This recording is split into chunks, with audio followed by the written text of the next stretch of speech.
forces après négociation, fallait les déloger.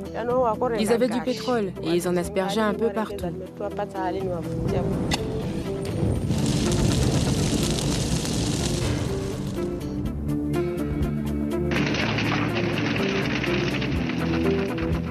Les gendarmes ne sont absolument pas intervenus, les ouvriers municipaux ont continué à brûler les cases. Si la presse n'était pas là, ça serait passé sans problème. Étant français, étant soi-disant du pays des droits de l'homme, ça fait un peu mal, quoi.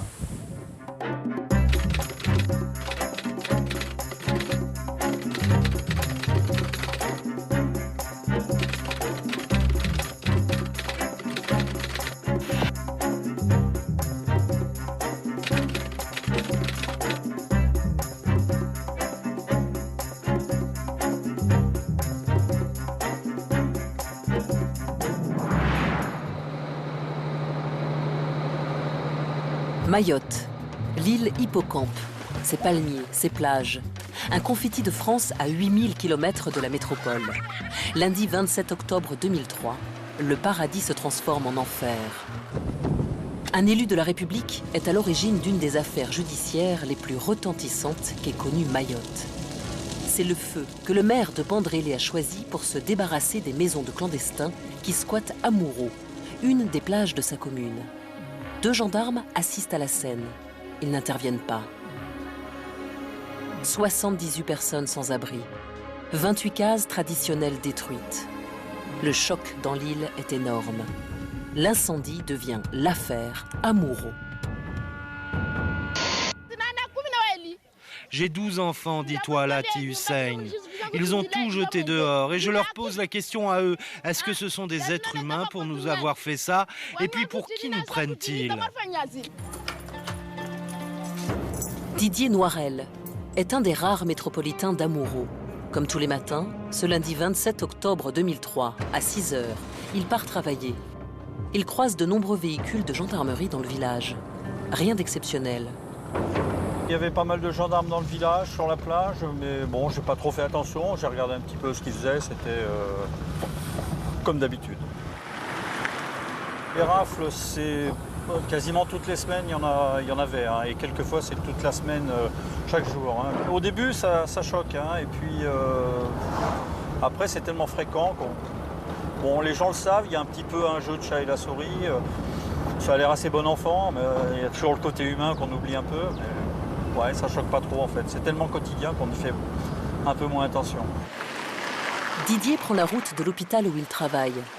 Au même moment, des guetteurs alertent les clandestins d'Amouro. Les gendarmes entament un énième contrôle d'identité dans le petit village de pêcheurs. Il était 6 h. Les gendarmes sont arrivés. Ils ont commencé par enfoncer les portes. Ceux qui étaient en forme se sont enfuis et les autres se sont fait attraper. Malgré l'alerte qui a permis à plusieurs clandestins de prendre la fuite, les gendarmes arrêtent 13 sans-papiers. Expulsés du territoire français, beaucoup reviendront illégalement dès la semaine suivante. 7h30, les gendarmes repartent. 9h, un groupe d'hommes s'approche d'Amouro, les employés municipaux de Bandrélé. Dans les cases, il n'y a plus que des femmes et des enfants qui vont assister, impuissants, à une véritable opération coup de poing. Lydie s'en souvient encore. C'est une des rares à témoigner à visage découvert. Les gens de la mairie nous ont dit « On va vous donner une date pour partir et c'est tout de suite. Prenez vos affaires. Partez, parce qu'on va brûler vos maisons. » Ils avaient du pétrole et ils en aspergeaient un peu partout. Les sans-papiers d'Amouro racontent tous la même scène. Des témoignages de clandestins qui seraient sans doute passés sous silence si le journaliste Ronan Poney n'était pas arrivé sur les lieux pour filmer les incendiaires. Mon JRI arrive en courant au bureau en me disant « On vient de me téléphoner, le village d'Amouro est en train de brûler ». On part tout de suite, on arrive, on gare le 4x4, JHim court tourner, je regarde, il y a des ouvriers municipaux en train de jeter des seaux d'essence dans les maisons, est en train d'allumer.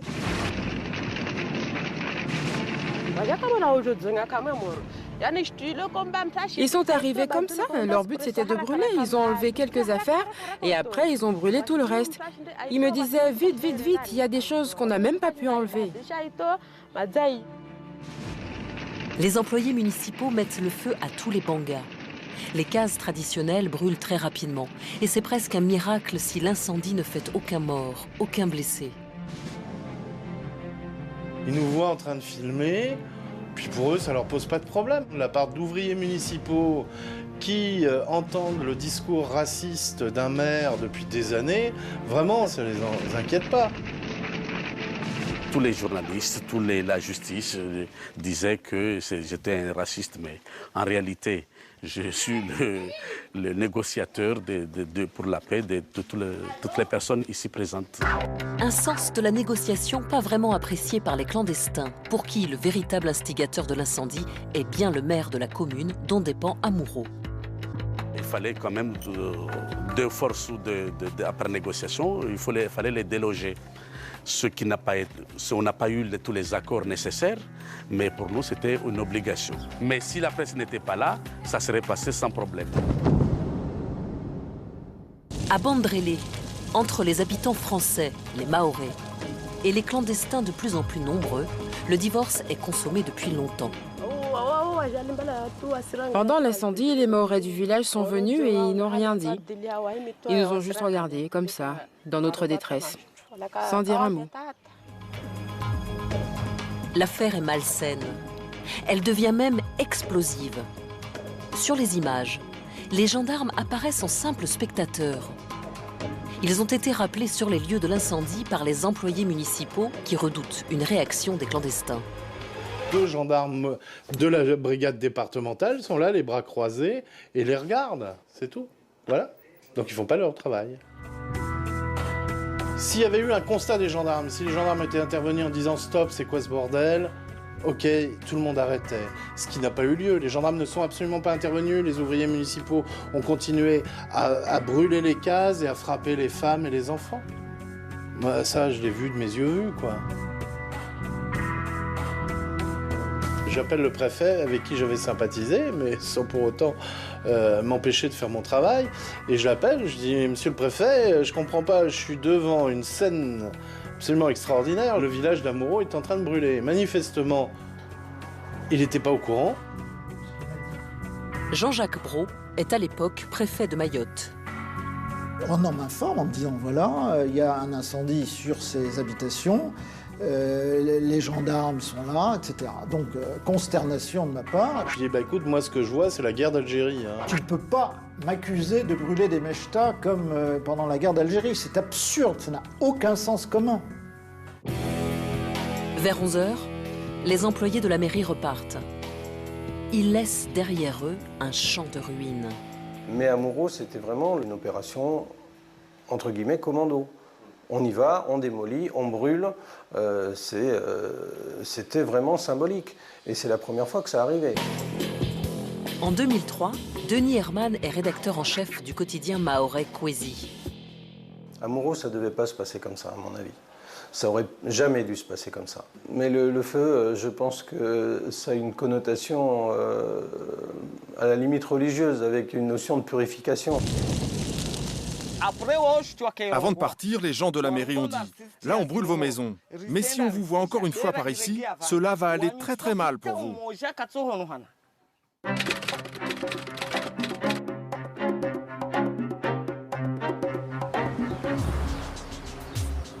Ronan Poney veut monter son reportage pour les informations de la mi-journée. Devant son bureau, il trouve le lieutenant-colonel de la gendarmerie, Patrick Guillemot, qui l'attend avec impatience.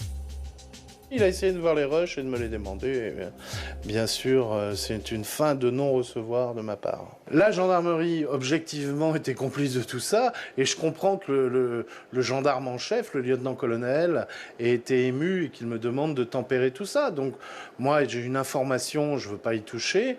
Je lui demande de réagir. Devant ces faits, qui, je les qualifie avec vous de absolument inqualifiables d'ailleurs, c'est absolument anormal. Le sujet est diffusé à midi. Il flambe comme une torche, comme un coco sec. Le village d'Amuro. Envolés en fumée, les meubles, les objets quotidiens, les instruments... Le commentaire de Ronan Ponnet est sans concession. L'effet est immédiat. Une vraie flambée sélective et ethnique, car les maisons des Mahorais, elles, n'ont pas été incendiées.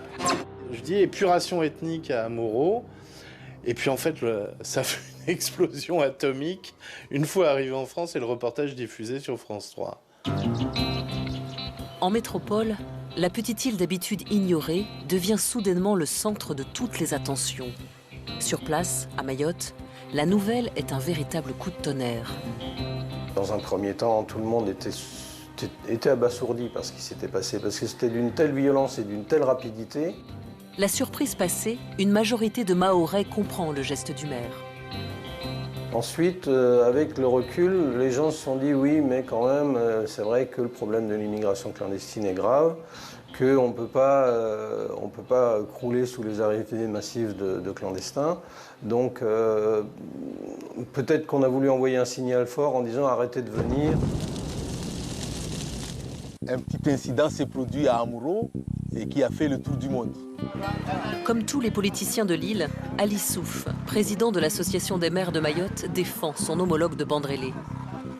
Tous les maires, quelle que soit leur sensibilité, on était tous derrière Moussa Madi. De mon point de vue, ces bangas n'étaient pas habités. Bon, les personnes, c'est des squatters, on dit. Il y aurait eu un mort, par exemple. J'aurais compris qu'on ait une autre attitude. Mais il n'y a pas eu de mise en danger de la vie d'autrui. Les biens, ils n'ont pas de biens, ces personnes-là. Le maire de Bandrélé multiplie les déclarations à la presse. Moussa Madi est sûr d'être dans son bon droit. Quand nous avons appris d'abord que la gendarmerie était passée, nous avons profité de cette occasion, parce que les maisons étaient libérées, de les détruire. Le fait divers devient une affaire politique. À la préfecture, on s'inquiète. L'affaire Amuro en rappelle une autre qui agite encore la métropole. Celle de la paillote chez Francis, en Corse, incendiée sur ordre du préfet Bonnet. Il faut réagir très vite. J'ai demandé à monsieur le procureur de la République de faire une enquête et je suis saisi de cette enquête. Et il y aura enquête sur ce qui s'est passé. J'ai en conscience cru qu'il fallait laisser intervenir le lieutenant-colonel Guillemot parce que, après tout, c'était ces hommes qui étaient filmés. Mais c'était vous son patron. Oui, mais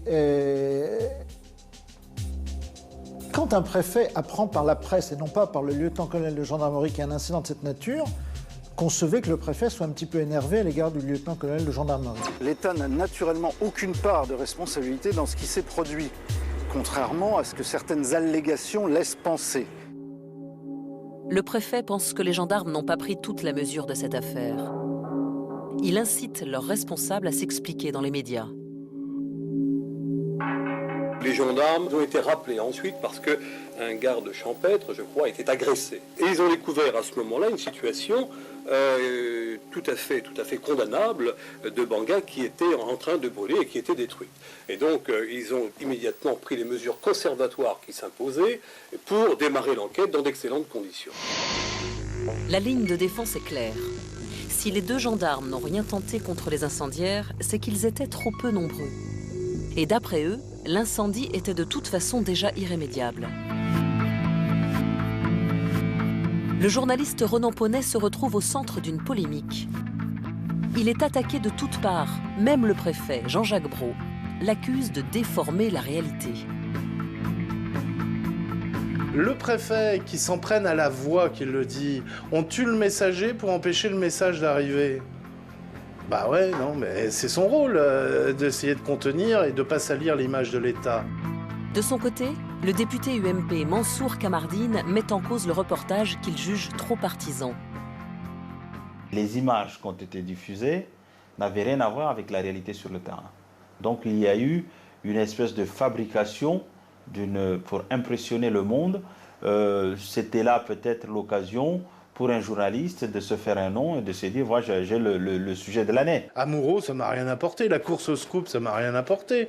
Si tenté, il n'y a jamais eu de course au scoop. Faire mon métier ne m'a rien rapporté ce jour-là. 7 ans après l'affaire Amuro, le journaliste garde toujours un arrière-goût amer de cette histoire. Je n'ai fait que mon métier. Qu'il ait dérangé des gens, peu importe, mais je n'ai fait que mon métier. J'étais peut-être historiquement le premier à le faire sur ce coup-là, mais d'autres l'ont fait. Le quotidien de La Réunion est venu le faire, le journal de La Réunion est venu le faire, Libération est venu le faire sur place. Mais bon, c'est vrai que la télévision, c'est toujours la cible facile, quoi. Les conséquences de l'incendie dépassent le simple cadre d'une plage tropicale. Sur les lieux du drame, les victimes, elles, se retrouvent démunies.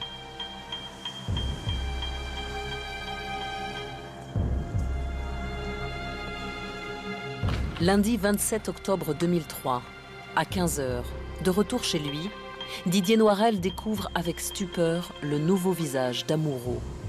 Spectacle un peu de guerre, moi ça m'a fait penser à un spectacle de guerre. Je suis parti chez moi prendre mon caméscope et je suis revenu filmer parce que vraiment j'étais un peu abasourdi, quoi. Donc j'ai filmé des ruines, j'ai filmé pendant quelques instants, je ne suis pas habitué à filmer et je l'ai conservé ça, pour pas qu'on oublie en fait.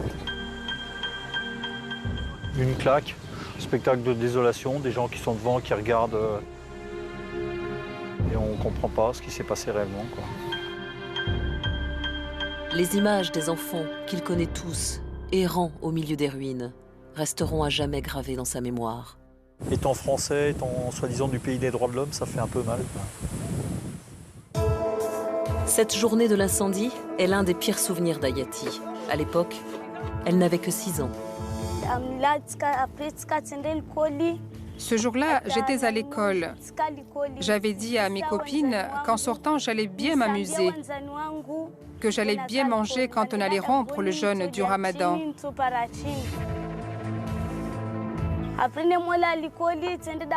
À la sortie de l'école, en arrivant devant le manguier, j'ai vu l'incendie. Ma maison et tout le village d'Amoureau avaient brûlé. Alors là, j'ai pleuré.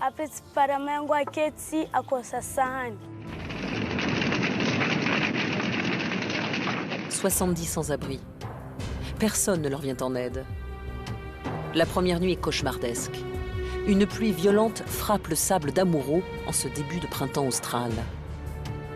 Les femmes, les enfants et les hommes se blottissent les uns contre les autres en attendant l'aube. Il y avait des gens qui pleuraient. C'était le premier jour du Ramadan. Et finalement, nous avons pris le Coran pour supplier Dieu de nous aider. Je me souviens d'un vieux monsieur qui s'appelait Alim Zungu et qui avait crié à la télévision que c'était injuste alors qu'il était maoré, lui. Le vieil Ali Madi Bako pleure. La France ne fait pas ça aux gens, ce n'est pas juste, dit-il. Les ouvriers municipaux de Bandrélé ont mis le feu parce qu'ils ne veulent pas d'étrangers ici. Mais qu'ils disent d'où viennent leurs pères, leurs ancêtres, et que la France vienne voir ce qui se passe ici.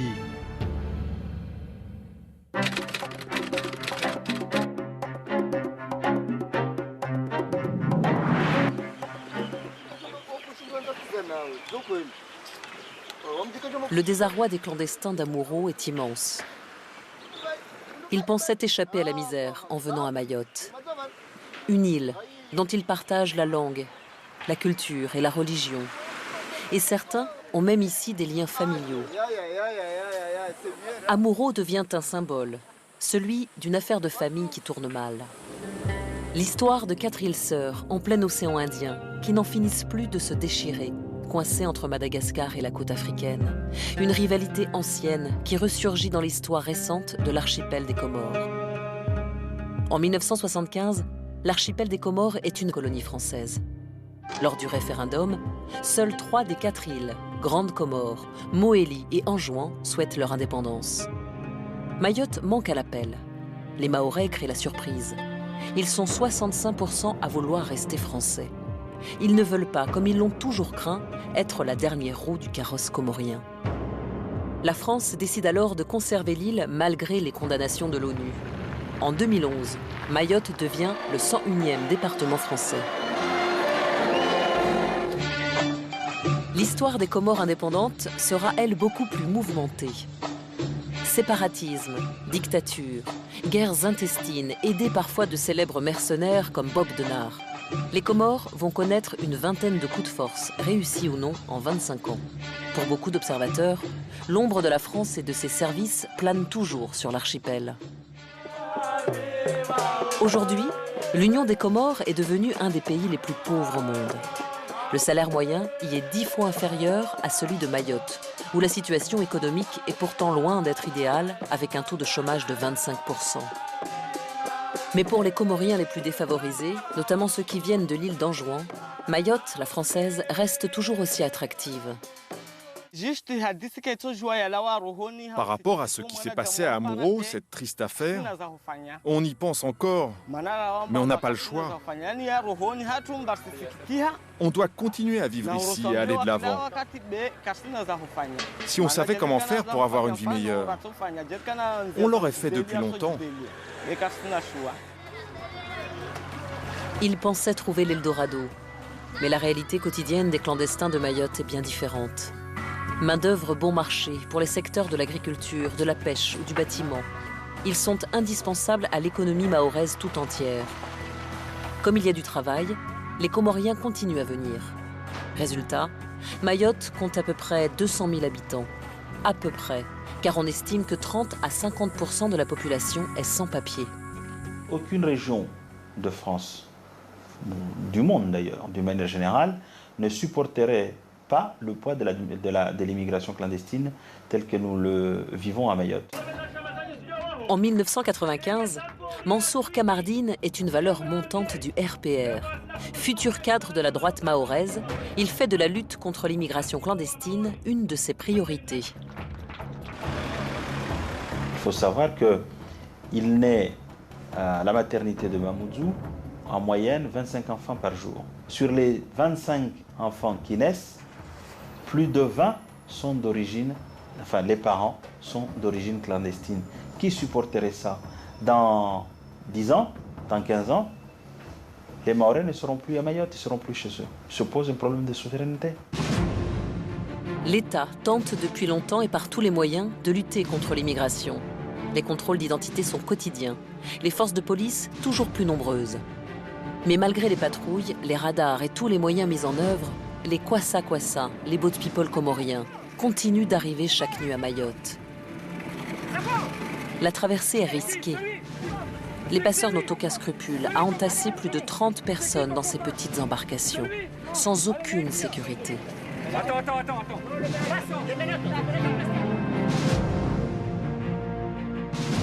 Moussa, un patron pêcheur mahorais, les croise souvent en pleine mer.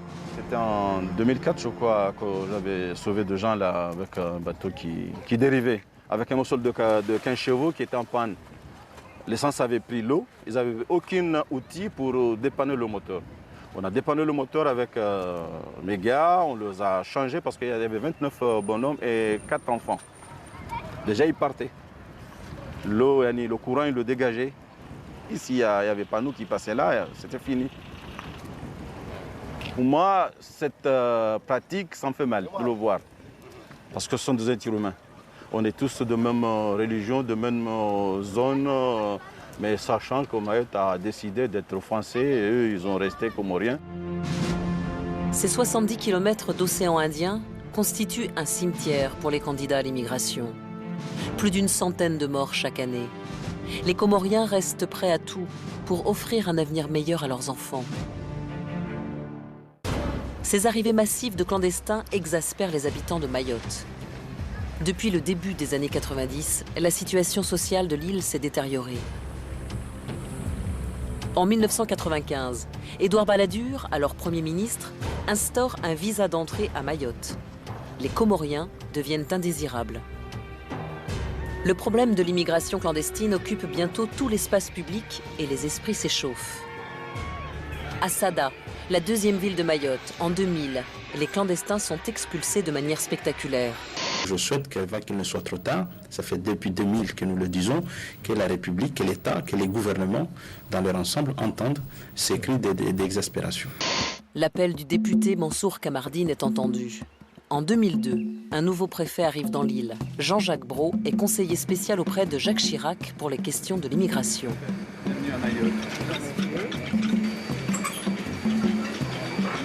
Le protocole d'arrivée était absolument anachronique, avec la Légion étrangère, le drapeau claquant au vent, et puis tous les chefs de service de l'État alignés, ainsi que les conseillers généraux. Enfin, tout ça est d'une autre époque. Et je l'ai vécu de façon absolument cauchemardesque. De fait, j'ai été, pardon de personnaliser les choses, mais puisque j'ai fait la décentralisation, avant ce mois d'avril 2004, de fait, j'avais les pouvoirs d'un quasi-gouverneur de l'Afrique, je ne sais pas quoi, australe, si on peut dire ainsi. En tout cas, ce qui compte, voyez-vous, c'était le regard aussi d'un certain nombre de personnes. Un élu important m'a reproché d'aller faire mon marché moi-même en short le samedi. C'est pour vous donner un exemple. Que fait Brault quand il arrive ici? Il commence à prendre à bras-le-corps le problème de l'immigration clandestine.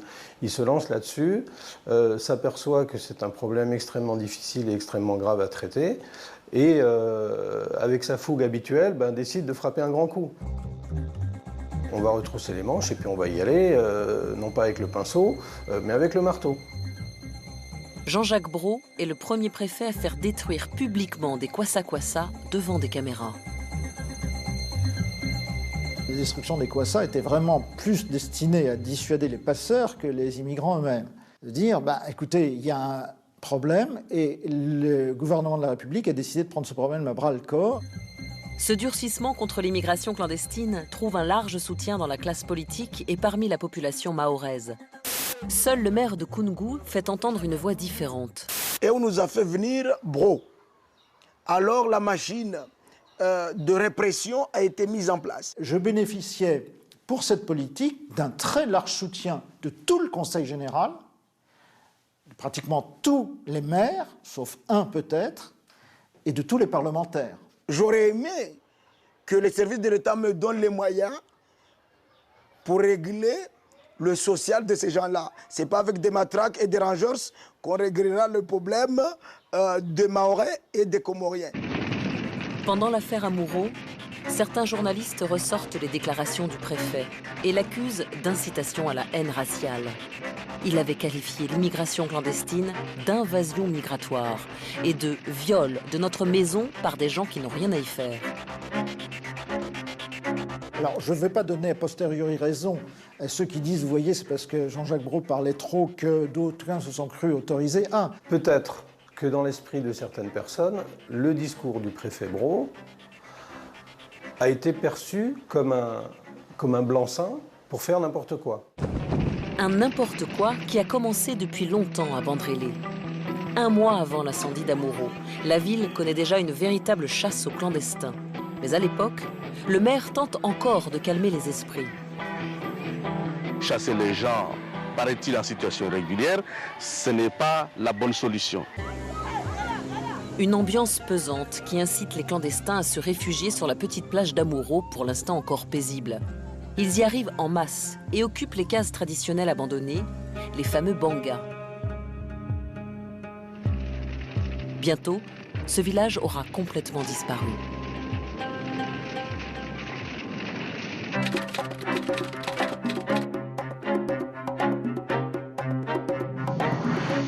J'ai demandé à M. le procureur de la République de faire une enquête et je suis saisi de cette enquête. L'enquête démarre dès les premiers jours qui suivent l'incendie. Les gendarmes entendent les victimes, puis les employés municipaux et bien sûr le maire de Bandrélé.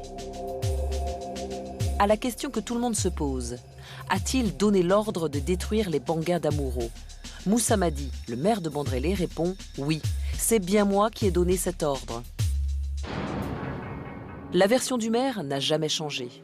Il voulait surtout protéger ses employés en assumant leurs actes. Car ce matin-là, il leur aurait juste demandé de détruire le village et non pas d'y mettre le feu.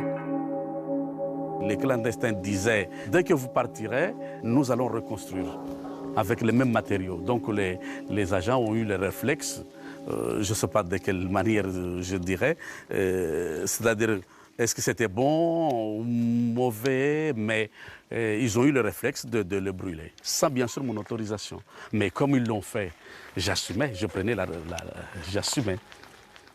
Pourtant, à l'époque, quand les gendarmes auditionnent la dizaine d'employés municipaux, tous sans exception confirment que l'ordre du maire était bien de brûler. Une version que cet employé municipal, préférant garder l'anonymat, maintient encore aujourd'hui. Le travail qu'ils vont faire aujourd'hui, on va brûler, on va casser les bangas d'Amuro et on les met de le feu.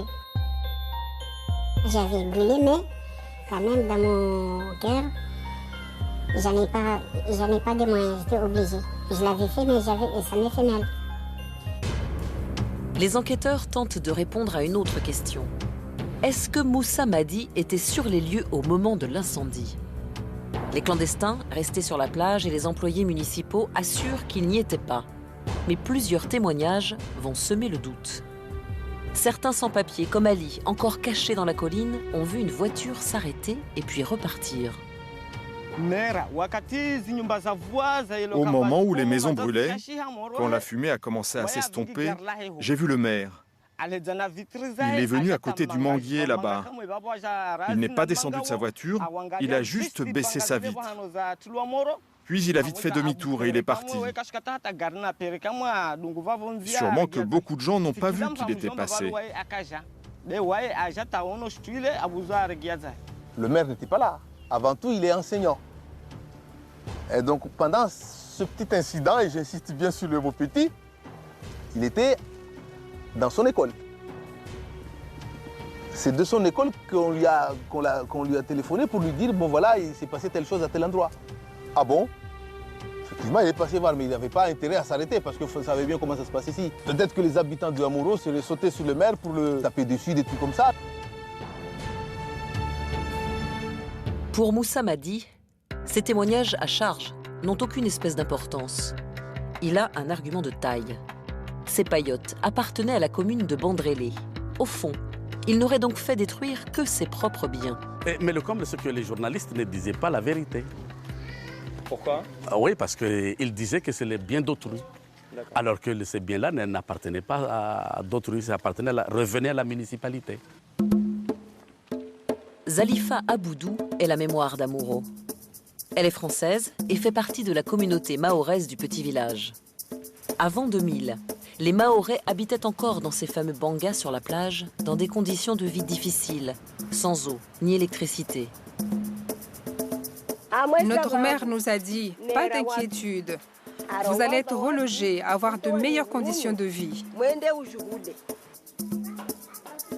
En 2000, le maire est venu voir Zalifa et les autres habitants de la plage avec une proposition qui ne se refuse pas. Des logements sociaux tout neufs contre les anciens bangas. Des maisons toutes identiques, pas vraiment adaptées à la chaleur, avec leurs toits en tôle, mais dotées de l'eau courante, de l'électricité et de sanitaires.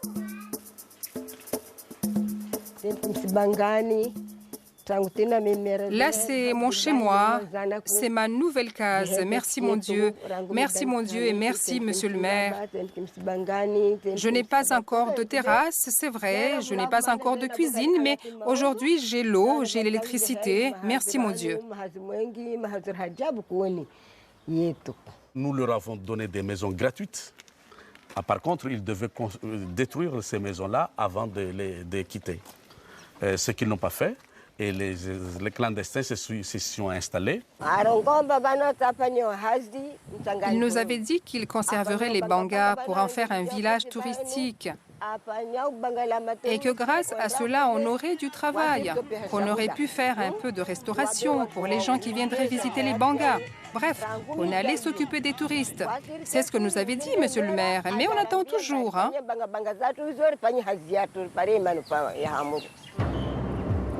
Dans ce contexte, le relogement des habitants d'Amuro n'est peut-être pas un acte aussi désintéressé qu'il n'y paraît. Les bangas attirent depuis toujours des touristes de passage dans la commune. Y avait-il un projet de complexe touristique prévu sur la plage? Le maire n'a jamais livré aucune précision sur cette question. Jusqu'à maintenant, on attend des promoteurs sur ce lieu. D'accord. Voilà, jusqu'à maintenant. Et donc là, le projet a été bien sûr ralenti à cause de cette histoire? Non. On n'a pas eu seulement de promoteurs. Quelle est la nature de ce complexe touristique? Les cases devaient-elles être détruites, oui ou non? L'enquête soulève bien des questions. Dans les semaines qui suivent l'incendie, la vie reprend difficilement son cours à Amuro. Les services de l'État brillent par leur absence. Pire, le maire de Bandrélé rappelle par voie de presse qu'il est illégal d'aider les sans-papiers. Didier et d'autres habitants du village métropolitain ou mahorais aident pourtant les victimes de l'incendie. Il y a urgence. Certains n'ont plus rien, ni vêtements, ni nourriture.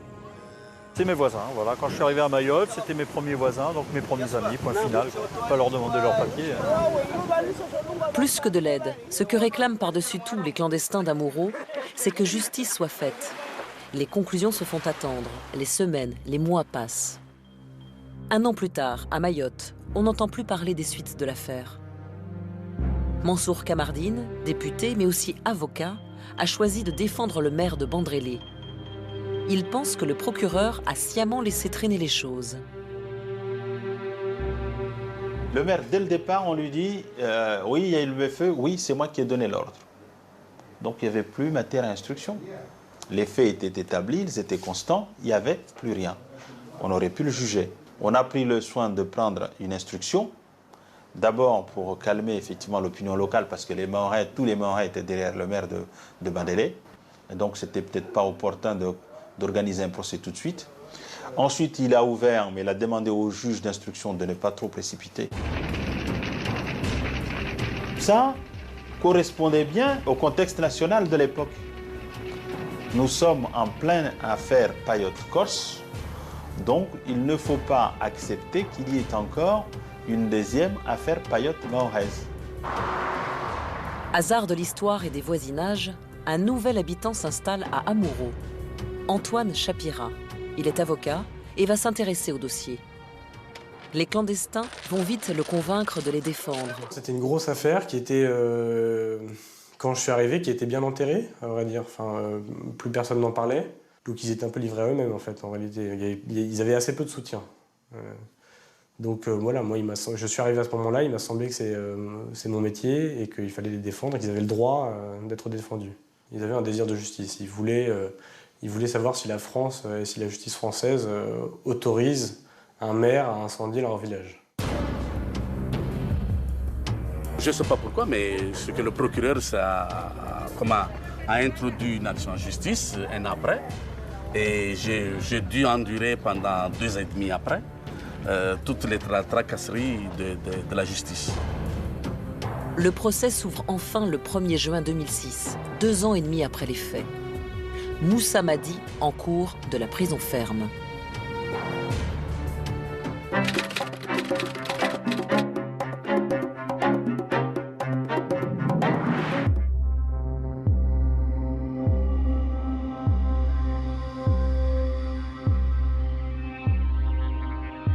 Le maire m'a serré la main quand je suis arrivé au tribunal, donc il ne se rappelait même pas qu'on était un petit peu responsable de sa présence au tribunal. Les clandestins, ceux qui étaient au village à Amuro, avaient peur de se rendre au tribunal. Et donc du coup, j'ai obtenu la garantie du substitut du procureur de l'époque qu'il ne leur sera fait aucun mal et qu'ils ne seront pas expulsés s'ils viennent au procès. L'ambiance était assez électrique. On m'a fortement conseillé de tenir telle ou telle position à l'audience. Ce qui n'arrive jamais, je veux dire. Je pense que c'est des choses qui n'arriveraient pas en métropole. Après, je veux dire, je suis indépendant et j'ai su quoi faire, mais c'est arrivé quand même. J'ai commencé en fait par interroger le maire en lui demandant s'il faisait amende honorable et si maintenant il était prêt à reconnaître avoir donné l'ordre de mettre le feu au Banga. Sur ce, il a nié. À vrai dire, je pensais qu'il reconnaîtrait. Peut-être avec un peu de naïveté, mais je pensais qu'il reconnaîtrait parce que les faits étaient tellement évidents que... Et donc du coup, j'ai repris le travail du juge d'instruction et un par un, j'ai énuméré les témoignages des gardes champêtres qui confirmaient que le maire leur avait donné l'ordre de mettre le feu au village. C'était incontestable. Donc il niait l'évidence. L'explication du maire, en gros, c'était que si on avait brûlé les maisons, c'était pour éviter aux enfants d'aller se noyer. Ils vivaient dans un endroit qui était dangereux, quoi. Donc merci beaucoup. C'est sympa de sa part. Il a reconnu même, si je me souviens bien, être passé à ce moment-là et s'être arrêté, mais pas longtemps. Mais il a quand même reconnu. Donc il était un petit peu... ses explications n'étaient pas très bonnes, quoi. Par contre, il avait reconnu avoir donné des ordres sur place à Bandrélé le matin quand il a su que les gendarmes étaient là. C'était un peu un coup monté quand même. Un coup monté? Peut-être. Car l'instruction révèle que les gendarmes de Mzaouzia, ceux-là même qui ont procédé à l'arrestation des sans-papiers le matin de l'incendie, ont téléphoné la veille au maire de Bandrélé pour le prévenir de leur intervention. À la barre, le lieutenant-colonel Guillemot affirme que ces gendarmes ont simplement invité le maire par téléphone à assister au contrôle d'identité. Une information qui jette le trouble sur le rôle de l'État dans cette affaire. En 2006, Jean-Jacques Brault a déjà quitté Mayotte. Il n'a pas suivi le procès du maire. Guillemot, qui est très sympathique par ailleurs, a dit une chose qui n'était pas conforme à ce que nous faisions. C'est jamais dans les usages de convoquer un maire lorsqu'une opération de reconduite à la frontière s'organise. Ça n'a pas de sens commun. Alors que pendant le procès, le maire Moussa Madi n'a aucun souvenir d'un coup de téléphone des gendarmes, 7 ans après, la mémoire lui revient. Alors, est-ce que 7 ans après, oui, vous pouvez nous dire maintenant si vous aviez eu un accord oral?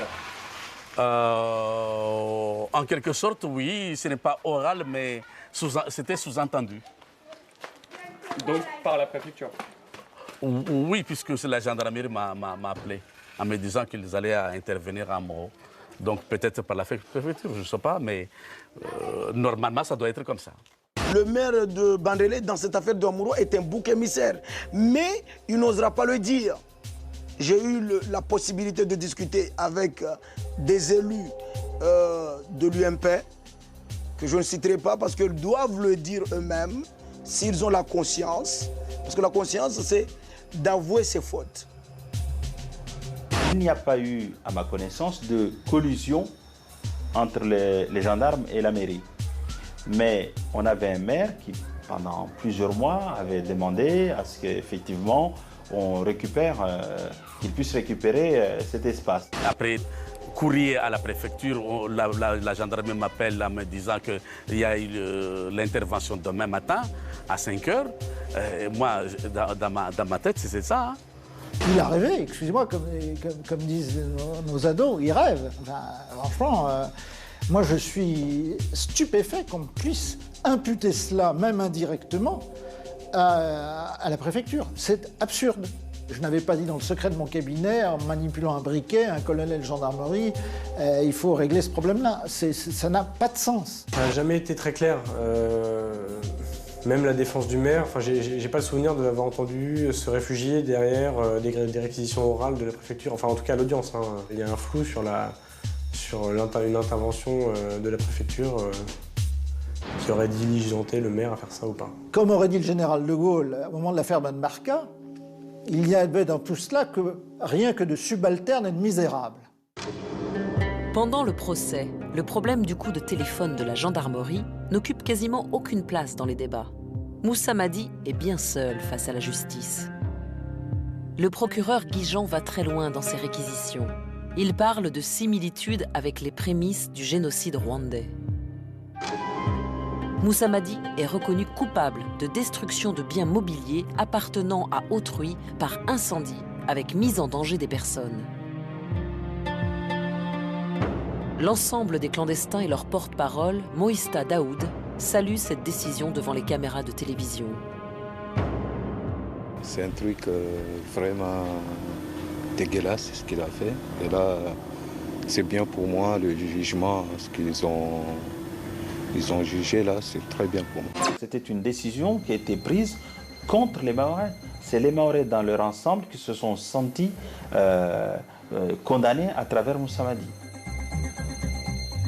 Je pense que le magistrat du siège doit être particulièrement prêt à faire face aux pressions. Il faut savoir être indépendant, incarner la grande institution de la République qu'est la justice. Et pour cela, il faut savoir à la fois écouter et à la fois savoir se retirer en soi-même et dire « peu importe ce qui sera dit de ma décision, je la rends parce qu'elle est juste, parce qu'elle est l'application de la loi, parce qu'elle est l'incarnation de l'indépendance du pouvoir judiciaire ».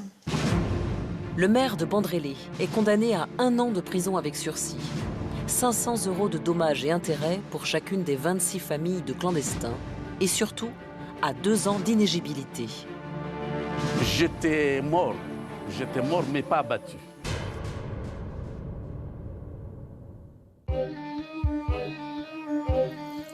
Moussa Madi fait rapidement appel de la décision du tribunal de première instance. Les magistrats du tribunal d'appel vont être bien plus cléments avec lui. Un appel, on m'a entendu, on m'a questionné, on m'a passé sous un rasoir. Donc on m'a compris et ça a été jugé. Bon, il n'y a pas eu de problème. Pourtant, le maire est à nouveau reconnu coupable. Mais le tribunal d'appel écarte cette fois la mise en danger des personnes. L'inéligibilité de 2 ans n'est plus retenue. Résultat, Moussa Madi n'a jamais cessé d'être maire depuis le drame. Vous avez été réélu en fin de compte? Oui. En 2008, oui. Avec des bons suffrages? Oui, 48%. Parce que c'était un triangulaire. C'était un triangulaire. On ne peut pas dire que les citoyens de Bandrélé vous aient tenu rigueur d'Amuro? Non, parmi ceux qui m'ont soutenu, ce sont les gens d'Amuro. La justice est décidément bien clémente avec le maire incendiaire. Les dommages sont passés de 500 à 200 euros par famille. Moussa Madi ne s'est jamais acquitté de ces sommes. Ils m'ont condamné quand même, mais des condamnations qui fait qu'il était impossible de les réaliser puisqu'il fallait payer les clandestins et que ces clandestins n'ont pas de numéro de compte, ils n'ont rien. Donc je les ai attendus pendant des années et ils ne sont pas manifestés. Didier, qui a partagé la souffrance de ses voisins sans papier, n'accepte toujours pas les conclusions de cette affaire. De justice comme ça, non. Non. C'est les sans-papiers, hein. Ils comptent pas, ils n'existent pas, donc pas important. C'est pas l'image qu'on se fait de la France qui donne l'exemple un peu partout. Des fois, un mauvais exemple. Hein.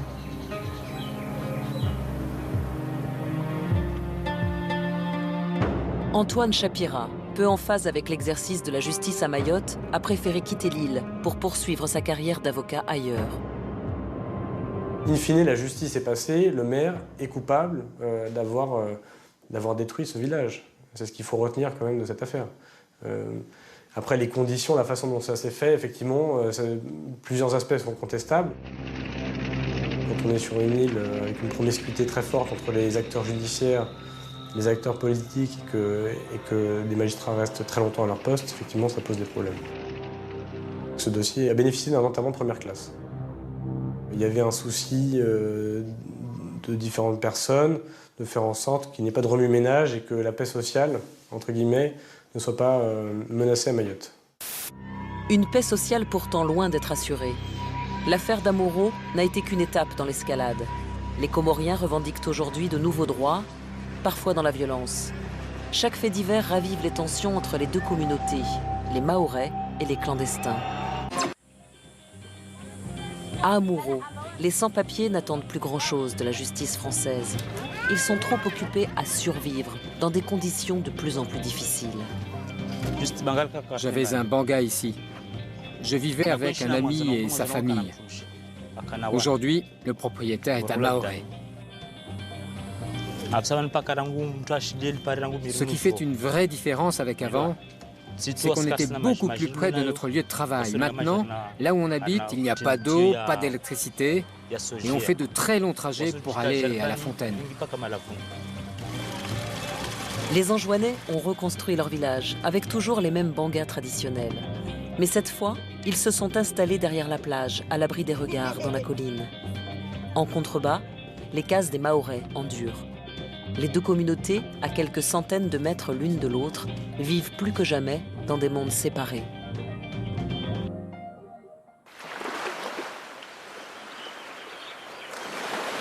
La nuit, quand ils ne craignent plus les descentes de police, les clandestins reprennent possession de la plage. Pour un instant seulement, au rythme des départs pour la pêche, le petit village d'Amuro reprend vie. L'un des miens, j'oublie pas mes origines, j'oublie pas d'où je viens. Comorien.